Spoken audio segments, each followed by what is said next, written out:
4. El encadenamiento de Melko. Después del final del cuento de Rumi sobre la llegada de los Valar y la construcción de Valinor hay un largo interludio antes del próximo, aunque el manuscrito continúa sin que ni siquiera se interrumpa el párrafo. Pero en la tapa del cuaderno de notas a el encadenamiento de Melko se le da un título independiente, y este es el que he adoptado. El texto sigue en tinta sobre un manuscrito a lápiz. Esa noche Eriol oyó otra vez en sueños la música que tanto lo había conmovido la primera noche, y a la mañana siguiente fue otra vez al jardín temprano. Allí se encontró con Baire, y ella lo llamó Eriol. Esa fue la primera vez que se inventó y se pronunció el nombre. Eriol le habló a Baire de la música de ensueños que había oído, pero ella le dijo que no se trataba de música de ensueños, sino de la flauta de Timpinen, al que los gnomos Rumil, Corazoncito y otros de mi casa llaman Tinfang. Le dijo que los niños lo llamaban Tinfang Trino, y que tocaba y bailaba los atardeceres de verano por la alegría de las primeras estrellas, a cada nota una nueva titila y resplandece. Los Noldoli dicen que salen demasiado temprano si Tinfang Trino toca, y lo aman, y los niños se asoman a menudo por la ventana por temor de que pase sin ser visto por los prados en sombra. Le dijo a Eriol que era más tímido que un corzo, rápido en esconderse y escapar como un ratón de campo, basta pisar una ramilla y desaparece, y su flauta se oye burlona desde lejos. Y una magia maravillosa habita esa flauta, dijo Eriol, si eso es lo que he escuchado aquí hace ya 2 noches. No hay ninguna, dijo Baire, ni siquiera la de los Holosimpi, que pueda rivalizar con ella, aunque esos mismos flautistas consideran que está emparentado con ellos. Sin embargo, se dice en todas partes que ese extraño espíritu no es por entero de la especie de los Valar, ni de la de los Eldar, sino a medias un duende de los bosques y los valles, uno de los miembros del gran séquito de los hijos de Palurien, y a medias un gnomo o un flautista de la costa, uno sea como fuere, es sin duda una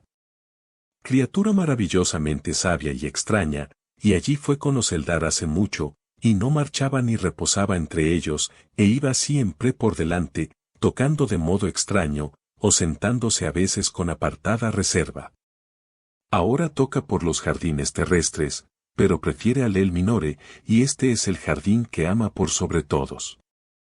De vez en cuando echamos de menos su flauta durante largos meses, y decimos entonces, Tinfang Trino se ha ido a romper corazones por las grandes tierras, y muchas de las regiones lejanas lo escucharán esta noche al atardecer. Pero de pronto su flauta se escucha otra vez a la dulce hora del crepúsculo vespertino o bajo la luna clara, y las estrellas se abrillantan y se tiñen de azul. Sí, dijo Eriol, y los corazones de quienes escuchan palpitan con crecida añoranza. Tuve la impresión de que mi deseo era abrir la ventana y saltar, tan dulce era el aire que me llegaba desde fuera, nada me bastaba, y mientras escuchaba sentía deseos de seguir, no sé bien a quién, no sé bien a dónde, fuera, a la magia del mundo bajo los astros. Entonces sin duda era Timpinen el que tocó para ti, dijo Baire, y debes sentirte honrado, porque hace ya muchas noches que en el jardín no se oyen esas melodías.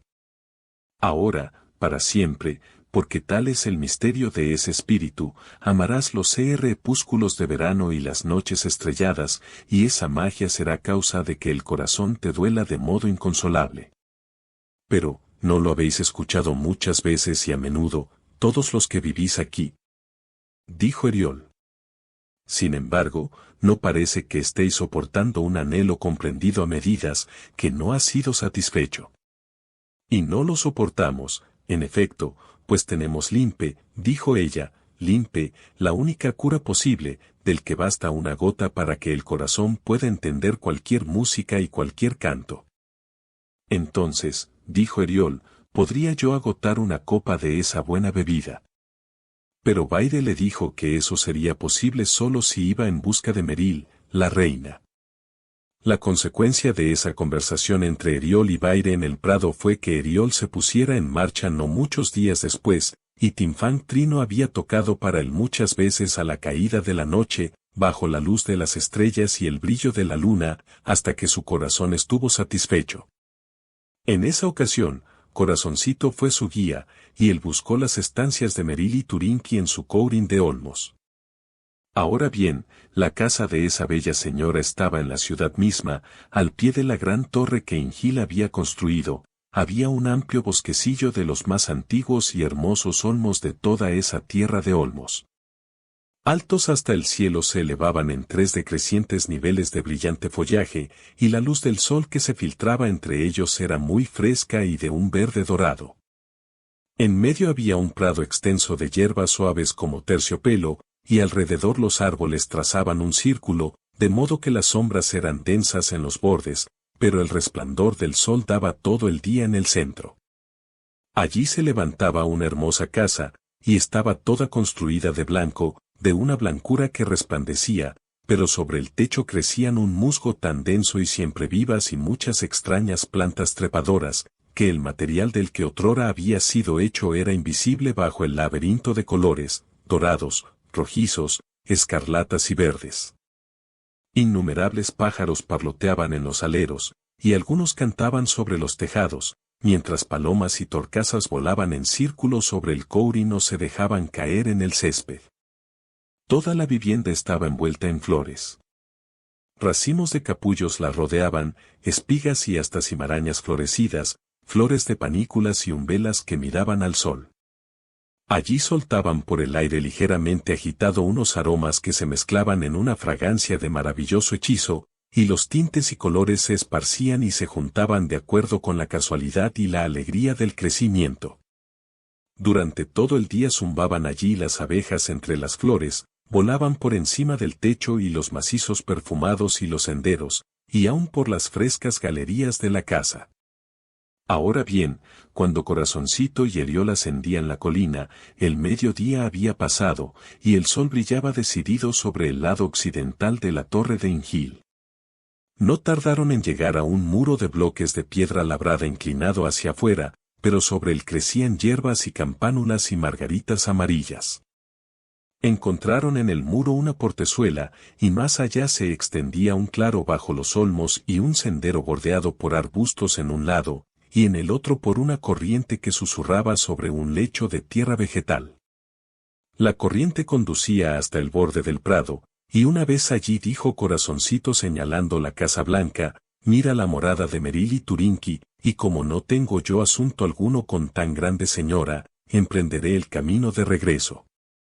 Entonces Eriol continuó solo por el prado soleado hasta que estuvo hundido hasta los hombros entre las altas flores que crecían delante de las galerías, y al aproximarse aún más, llegó hasta él una música, y una hermosa señora en medio de muchas doncellas avanzó a su encuentro. Luego dijo sonriente, bienvenido, oh, marinero de múltiples mares. ¿Por qué buscas el agrado de mis tranquilos jardines y su gentil sonido cuando tendrías que encontrar tu alegría en las brisas alades del mar, el olor del viento y una barca oscilante?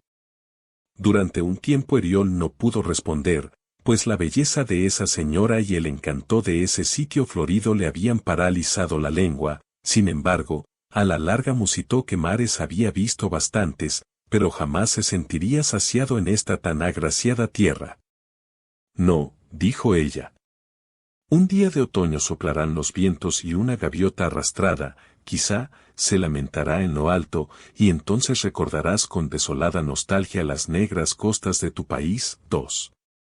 No, señora, dijo Eriol, y ahora hablaba con voz ansiosa, no es así, porque el espíritu que tañe la flauta en los prados umbríos ha colmado mi corazón, y ahora me consume la sed de un trago de limpe. Entonces la cara sonriente de Meril se puso de inmediato grave, y ordenando a sus doncellas que se marchasen, rogó a Eriol que la siguiera a un sitio cerca de la casa, donde crecían hierbas frescas no demasiado cortas. Crecían allí árboles frutales, y alrededor de las raíces de un manzano vetusto de gran circunferencia, la tierra había sido apilada de tal forma que alrededor del tronco había un ancho asiento, muelle y cubierto de hierba. Allí se sentó Meril, miró a Eriol y le dijo, ¿sabes, pues, lo que pides? Y él contestó, no sé nada, salvo que quiero conocer el alma de todas las canciones y todas las músicas, y quedarme para siempre con amigos y parientes con este maravilloso pueblo de los Eldar de la isla, y quedar libre de la inconsolable nostalgia, aún hasta la partida, aún hasta el gran final. Pero Meril dijo, la amistad es posible, tal vez, pero no el parentesco, porque el hombre es hombre, y el Elda, y lo que Ilúvatar ha hecho diferente no puede volverse igual mientras perdure el mundo. Aun cuando te quedaras aquí hasta el gran final y por virtud del Limpe no te toparas con la muerte, tienes que morir y abandonarnos, porque el hombre por fuerza ha de morir alguna vez. Y escucha, oh, Eriol, no creas poder escapar de la muerte con una dosis de Limpe, porque solo cambiarías de deseo, reemplazando el viejo por un nuevo más profundo y agudo. El deseo insatisfecho habita los corazones de ambas razas de los llamados hijos de Ilúvatar, pero es más intenso en los Eldar, porque sus corazones están llenos de la visión de una grande y gloriosa belleza. Sin embargo, oh, reina, contestó Eriol, déjame solo probar esa bebida, y ser por siempre amigo de tu pueblo, oh, reina de los Eldali, para que pueda ser como los felices hijos de Marvan Guatialieva. No, no puedo hacerlo, dijo Meril, pues es cuestión más grave dar esta bebida a quien ha conocido ya la vida y los días que pasan en las tierras de los hombres, que a un niño que poco más sabe. Sin embargo, aún a estos hacemos esperar largo tiempo antes de ofrecerles el vino de la canción, enseñándoles primero nuestra ciencia y poniendo a prueba sus almas y corazones. Por tanto, te pido que permanezcas aquí aún más tiempo y aprendas todo lo que puedas en esta nuestra isla. Pues, ¿qué sabes del mundo o de los antiguos días de los hombres, o de las remotas raíces de las cosas que ahora son, o de los Eldali y toda su sabiduría para pretender nuestra copa de poesía y juventud? La lengua de Toleresea la conozco, y de los Valar tengo noticia, y del principio del gran mundo, y de la construcción de Valinor, he escuchado la música y la poesía y la risa de los elfos, y todo ello lo he encontrado verdadero y bueno, y mi corazón sabe y me ha dicho que en adelante lo amaré siempre y solo lo amaré. Así respondió Eriol, y su corazón estaba apesadumbrado por la negativa de la reina. Pero nada sabes de la llegada de los elfos, del destino por el que se mueven, ni de su naturaleza ni del lugar que Ilúvatar les ha dado. Poco te inquieta el gran esplendor de su patria en el de mar sobre la colina de Cor, ni todo el dolor de nuestra partida. ¿Qué sabes tú de nuestros trabajos en los oscuros caminos del mundo, y de la angustia que hemos padecido por causa de Melkor, de los dolores que hemos sufrido, y sufrimos todavía, por causa de los hombres, de los temores que oscurecen nuestras esperanzas por causa de los hombres? ¿Conoces los mares de lágrimas que se extienden entre nuestra vida en Toleresea y esa época de risa que conocimos en Valinor? Oh, hijo de los hombres, que querrías compartir el destino de los Eldali, que sabes de nuestros altos deseos y de todas las cosas que esperamos todavía. Porque he aquí que si bebes esta bebida, has de conocer y amar todas esas cosas, siendo tu corazón el nuestro. Más aún, si en la partida los Eldar y los hombres libraran una guerra, deberías estar con nosotros en contra de los tuyos, y no podrías volver a tu patria aun cuando te royera la nostalgia, y los deseos que consumen a veces a un hombre adulto que ha bebido limpe son un fuego de inimaginable tormento. ¿Sabías esas cosas, oh, Eriol, cuando viniste aquí con tu solicitud? No, no las sabía, dijo Eriol con tristeza, aunque a menudo he interrogado a la gente. Pues aquí entonces, dijo Meril, que empezaré una historia y algo te contaré antes de que la larga tarde se desvanezca, pero luego tendrás que irte de aquí otra vez pacientemente. Y Eriol inclinó la cabeza. Entonces, continuó Meril, ahora te contaré de una época de paz que hubo una vez en el mundo, y que se llama, las cadenas de Melkor. Te hablaré de la tierra tal como los Eldar la encontraron y de cómo despertaron en ella.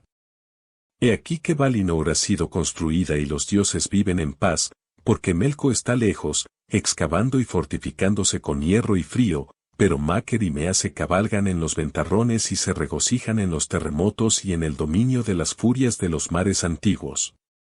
Clara y bella es Valinor, pero hay un profundo crepúsculo en el mundo, porque los dioses han recogido gran parte de la luz que otrora fluía por los aires. Rara vez cae ahora la lluvia esplendorosa, y reina una penumbra iluminada de pálidos rayos o teñida de rojo cuando Melkor salpica el cielo desde una montaña desgarrada por el fuego. Entonces Palúrien Yavanna abandonó los jardines frutales para examinar las vastas tierras de su dominio, y erró por los oscuros continentes sembrando semillas y meditando sobre valles y montañas. Sola en ese eterno crepúsculo cantó cantos de supremo encantamiento, y tan profunda era su magia que flotaban sobre los sitios rocosos y los ecos se demoraban durante años por las colinas y las planicies desiertas, y todos los buenos hechizos de los días posteriores son susurros de los recuerdos que dejó su canto.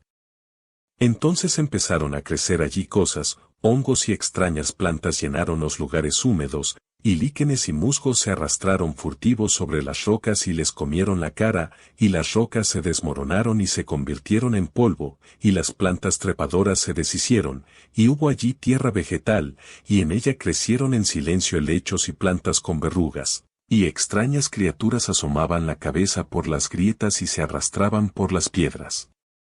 Pero Yavanna lloró, porque no era este el bello vigor en el que había pensado, y entonces se le acercó Orome brincando en el crepúsculo, pero Tuibana no abandonó la ediación de Culuyin, ni mece los verdes prados de su baile. Entonces Orome y Palúrien sumaron todo su poder, y Orome sopló fuerte el cuerno como si quisiera despertar todas las rocas grises a la vida lozana. He aquí que al sonar el cuerno, los grandes bosques se encabritaron y se lamentaron alrededor de las colinas, y todos los árboles de hojas oscuras cobraron ser, y el mundo se cubrió de pinares y del olor de los árboles resinosos, y los abetos y los cedros arrastraron por las cuestas sus cortinados azules y verde oliva, y los tejos iniciaron una existencia de siglos. Ahora estaba Orome menos lóbrego, y Palúrien se sintió consolada al ver la belleza de las primeras estrellas de Barde en los pálidos cielos a través de las ramas de los abetos, y al escuchar el murmullo de los bosques oscuros y el crujir de las ramas cuando Mambe agitaba el aire. En ese tiempo muchos espíritus extraños viajaron al mundo porque había allí lugares agradables, oscuros y tranquilos donde morar. Algunos vinieron de Mandos, viejos espíritus que partían desde junto a Ilúvatar en compañía del que es más viejo que el mundo y muy lóbrego y secreto, y otros de las fortalezas del norte, donde Melkor habitaba entonces, las profundas más Morras de Utumna. Eran malsanos y maliciosos, astutos e inquietos, llevaban consigo el horror, convirtiendo la oscuridad en algo maligno y terrible que no había tenido antes existencia. Pero unos pocos bailaban con pie gentil exudando perfumes de la tarde, y estos venían de los jardines del Orien. Aún el mundo está lleno de ellos, en días luminosos, demorándose solos en el corazón umbrío de los bosques primordiales, clamando secretos por los espacios estrellados y frecuentando cavernas en las montañas que muy pocos han encontrado. Pero los pinares están todavía demasiado llenos de estos espíritus que nada tienen de élfico o humano como para que los Eldar o los hombres puedan sentirse tranquilos. Cuando esta gran obra estuvo cumplida, de buen grado hubiera descansado Palúrien de sus prolongados trabajos, volviendo a probar los dulces frutos de Valinor y a refrescarse bajo el árbol de laurel cuyo rocío es luz, pero Melkor, que durante largo tiempo se había escondido temeroso de la ira de los Valar por el modo traicionero con que había tratado las lámparas, estalló en una gran violencia, pues creía que los dioses le habían abandonado el mundo a él y a los suyos. Bajo los suelos mismos de Ose, hizo que la tierra temblara y se partiera y sus fuegos inferiores se mezclaran con el mar. Tormentas de vapor y vastos movimientos marítimos avanzaron con gran estruendo sobre el mundo, y los bosques gruñían y se rompían con un chasquido. El mar se abalanzó sobre la tierra y la quebró, y vastas regiones se hundieron bajo su furia o se partieron en múltiples islotes esparcidos, y en la costa se abrieron cavernas. Las montañas oscilaron, y los corazones de piedra se derritieron, y las piedras se vertieron como fuego líquido por las laderas cubiertas de cenices, llegando aún hasta el mar, y el ruido de las grandes batallas de las playas de fuego rugió aún en las montañas de Balaíne, y ahogaron el canto de los dioses. Entonces se levantaron Kemipalurien, la bella Yavanna que da frutos, y Aule el que ama todas las obras de ella y las sustancias de la tierra, y subieron a las estancias de Manbe y le hablaron diciéndole que todo lo bueno se estaba arruinando por la ígnea malicia del corazón destemplado de Melco, y Yavanna rogó que toda su larga obra en el crepúsculo no fuera anegada y sepultada. Mientras hablaban allí, llegó Ose iracundo como una ola entre arrecifes, porque estaba furioso por el quebrantamiento de su reino y temía el disgusto de Ulmo, su señor. Entonces se levantó Manbe-Sulimo, señor de los dioses y de los elfos, y Barde-Timbetari estaba junto a él, y habló con una voz de trueno desde Taniquetil, y los dioses de Valmar la oyeron, y Befán-Tú reconoció la voz en Mandos, y Lorien se conmovió en Murmuran. Entonces se celebró un consejo entre los dos árboles a la hora en que las luces se mezclaban, y Ulmo fue allí desde las profundidades exteriores, y de las palabras allí habladas los dioses trazaron un plan de sabiduría, y en él estaban el pensamiento de Ulmo y gran parte de la habilidad de Aule y el amplio conocimiento de Manbe. He aquí que Aule reunió 6 metales, cobre, plata, estaño, plomo, hierro y oro, y tomando una porción de cada uno, hizo con su magia un séptimo que llamó por ello Tilcal asterisco y éste tenía todas las virtudes de los 6 y muchas propias, y un color verde brillante o rojo según variara la luz, y nada podía romperlo, y sólo Aule era capaz de moldearlo. Luego forjó una poderosa cadena, haciéndola de los 7 metales soldados con hechizos en una sustancia de suprema dureza y brillantez y suavidad, pero de Tilcal no tuvo bastante sino para añadir un poco a cada eslabón. No obstante, hizo 2 esposas de Tilcal solamente y 4 grilletes de la misma sustancia. Ahora bien, la cadena se llamó Angaino, la opresora, y las esposas Borotemnar, las que atan para siempre, pero los grilletes recibieron el nombre de Ilterendi porque no pueden ser limados ni partidos. Pero el deseo de los dioses era atraer a Melco con gran poder e instarlo, si era posible, a que se dedicara a más nobles hechos. No obstante se proponían, si ninguna otra cosa era posible, someterlo por la fuerza o la astucia, y ponerlo en una perdición de la que no hubiera escapatoria. Ahora bien, mientras Aule se afanaba en la herrería, los dioses vistieron armaduras que recibieron de Maker, y éste de buen grado los vio cargar las armas y prepararse como si fueran a la guerra, aunque su cólera se dirigía contra Melco. Pero cuando los grandes dioses y todos los suyos estuvieron armados, subió Manbe a un carro azul, cuyos 3 caballos eran los más blancos que recorrían los dominios de Orome, y en la mano él llevaba un gran arco blanco que disparaba flechas como una ráfaga de viento a través de los más anchos mares.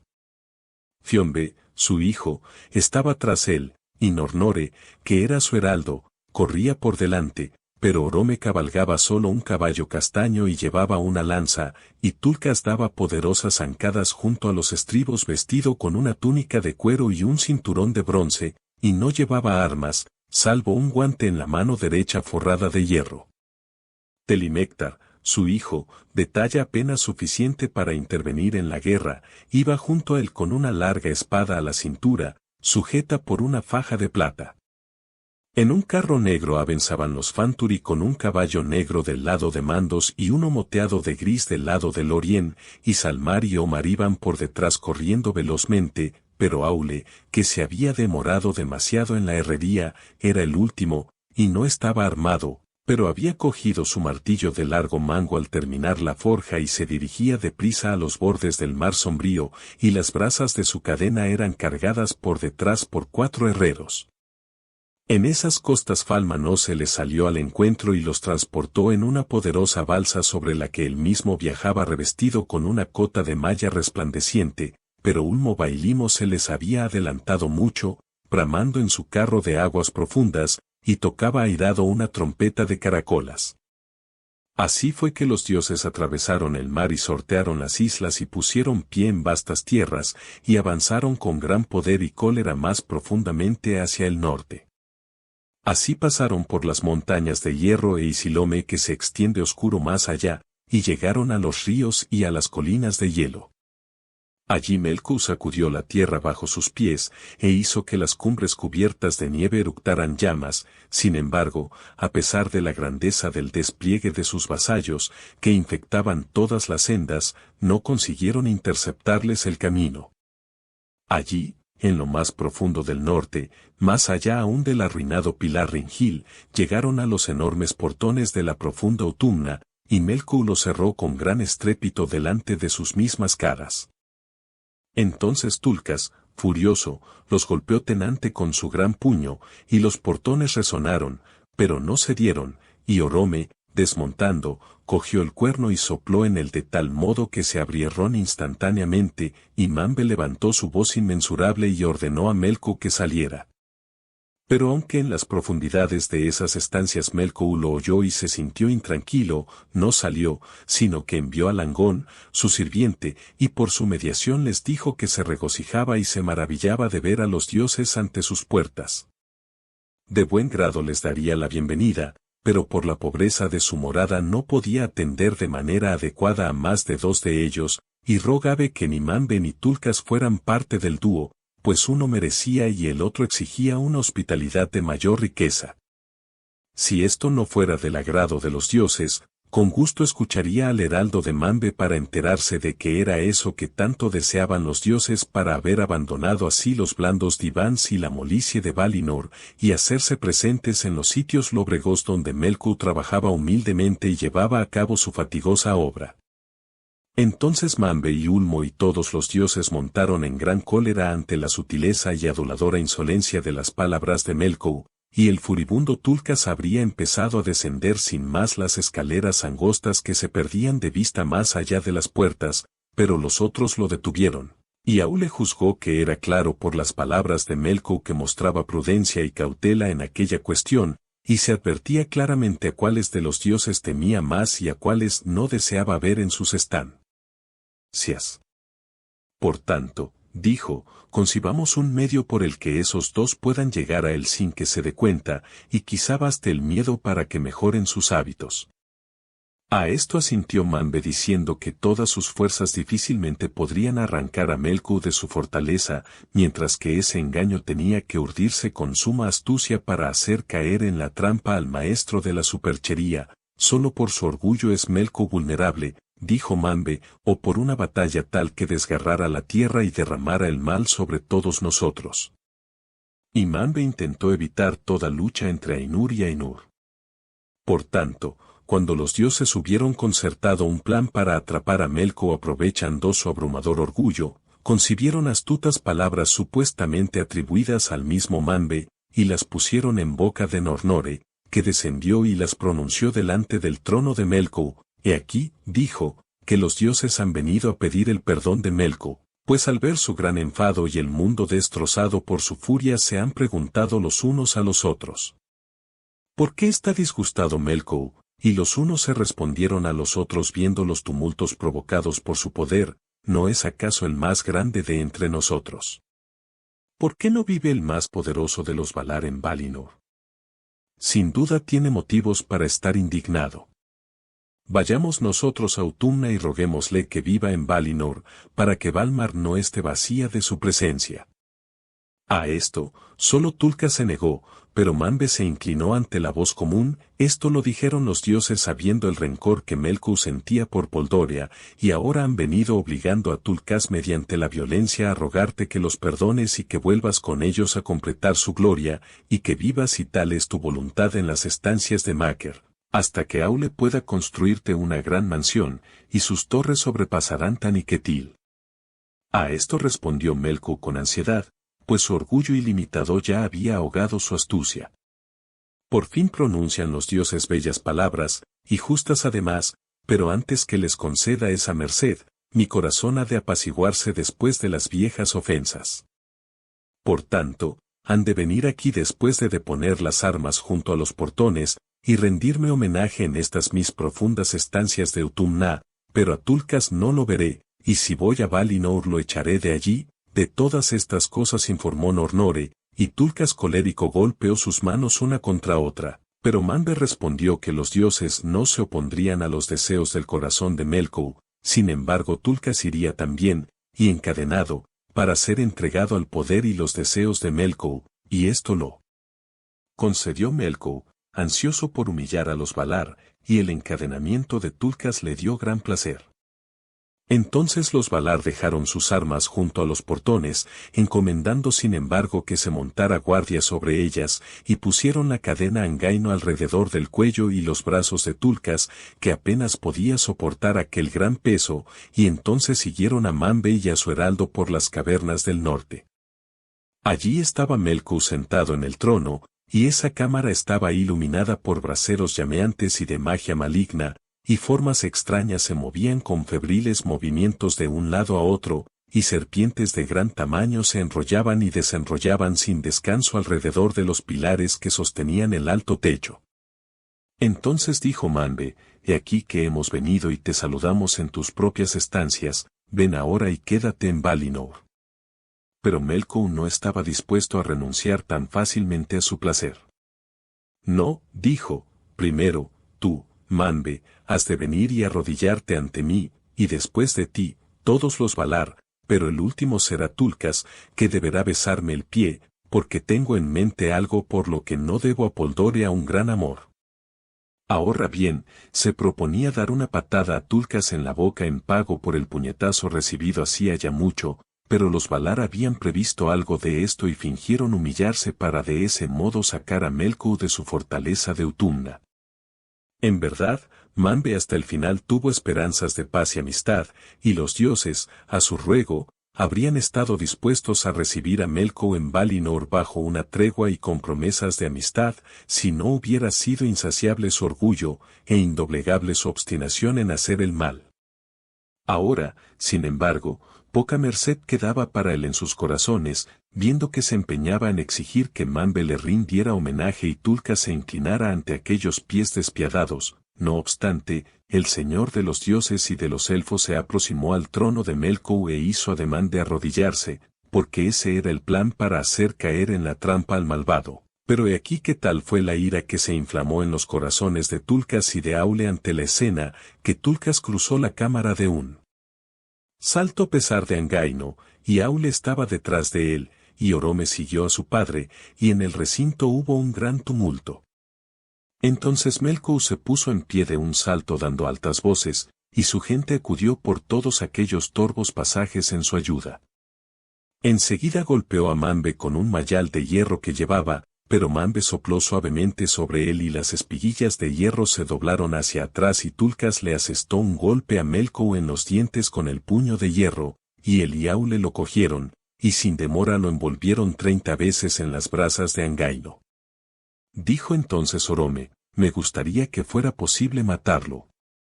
Y bien habría estado en verdad, pero no es posible todavía matar a los grandes dioses. 4 Se le impuso a Melkor entonces amargo sometimiento, y se lo obligó a caer de rodillas, por fuerza se le ordenó que impidiera que todos sus vasallos molestaran a los Valar, y, por cierto, la mayoría de estos, asustados por la orden de su señor, se alejaron buscando los sitios más oscuros.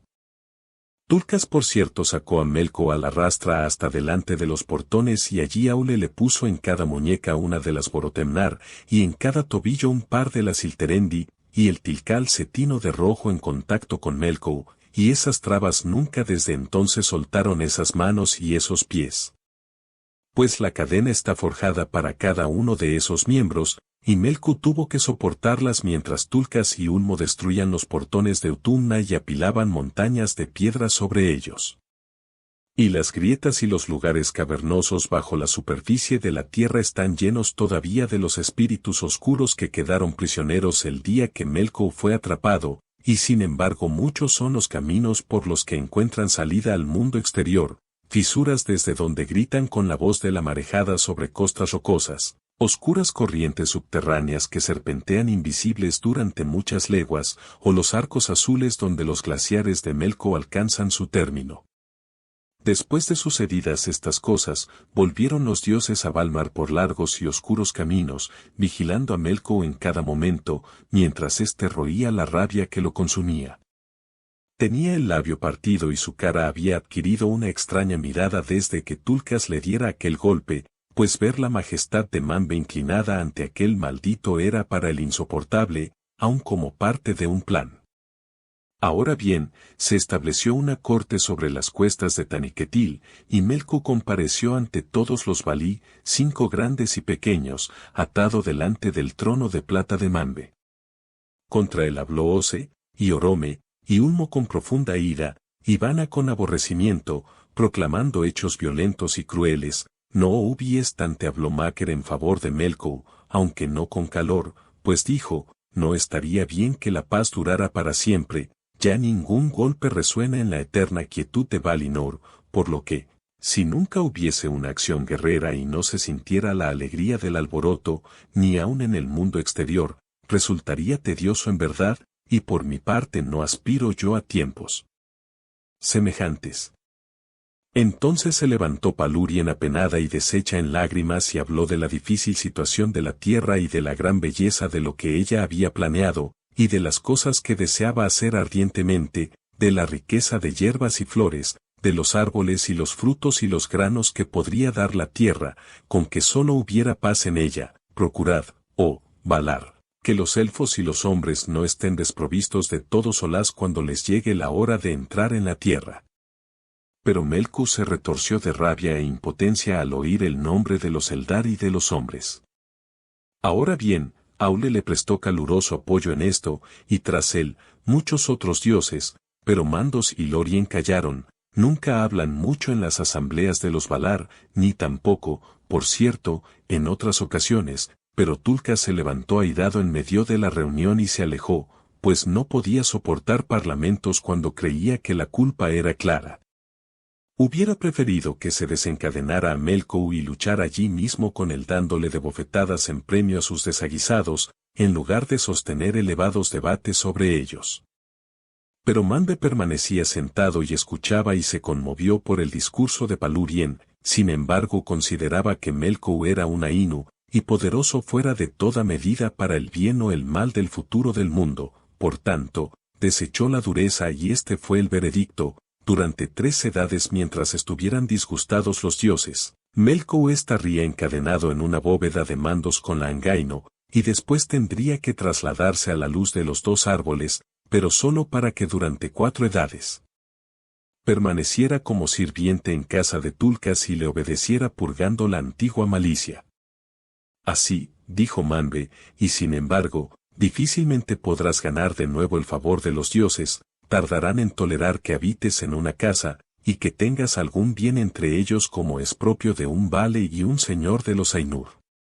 Ese fue el veredicto de Manbe y aun a Máquer y a Mea se les pareció bien, aunque Tulkas y Palurien lo consideraron clemente al punto de resultar peligroso. Inicia ahora Valinor el más prolongado periodo de paz y lo inicia también toda la tierra, mientras Melkor habita las más profundas bóvedas de mandos y el corazón se le ennegrece dentro. He aquí que los tumultos del mar decrecen lentamente y los fuegos bajo las montañas se apagan, ya no tiembla la tierra y la fiereza del frío y la terquedad de las montañas y los ríos de hielo se derriten hasta el extremo norte y el extremo sur, aún hasta las regiones de Ringil y el Kar. Va entonces Palurien una vez más a la tierra, y los bosques se multiplican y se extienden, y a menudo el cuerno de Orome se escucha tras ella en la penumbra. Ahora la hierba mora y la brionia se arrastran entre los helechos, y el acebo y la encina se ven sobre la tierra.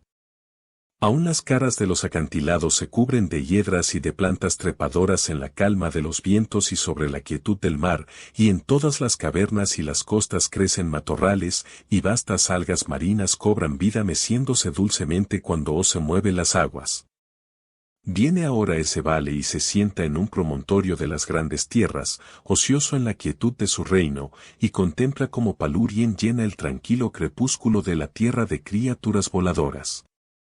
Murciélagos y búhos a los que Befantur dio libertad desde mandos revolotean por el cielo, y ruiseñores enviados por Lorien desde Valinor trinan junto a aguas tranquilas. A lo lejos grazna un chotacabras, y en los lugares oscuros las serpientes que escaparon de Utumna cuando Melkor fue apresado se mueven sin ruido, croa una rana en el borde desnudo de un estanque. Envió entonces noticia a Ulmo de las nuevas cosas que se habían hecho, y Ulmo ya no quiso que las aguas de los mares interiores siguieran deshabitadas, fue entonces al encuentro de Palurien y ella hechizó los mares, que resplandecieron de peces o extrañas criaturas que se arrastraban por el fondo. Sin embargo, ninguno de los Valar o de los elfos sabe de dónde provienen la madreperla y las ostras porque ya boqueaban en las aguas silenciosas, quizá arrojadas por Melkor desde lo alto, y hubo perlas antes de que los Eldar soñaran con las gemas. 3 grandes peces luminosos en la oscuridad de los días sin sol acompañaban siempre a Ulmo, y en el techo de la vivienda de Ose bajo el gran mar brillan escamas fosforescentes. Fue aquel un tiempo de gran paz y quietud, y la vida echó profundas raíces en los suelos recientes de la tierra, y se sembraron semillas que sólo aguardaban la luz para germinar, y se la Counous y se la alaba como la edad de las cadenas de Melkor.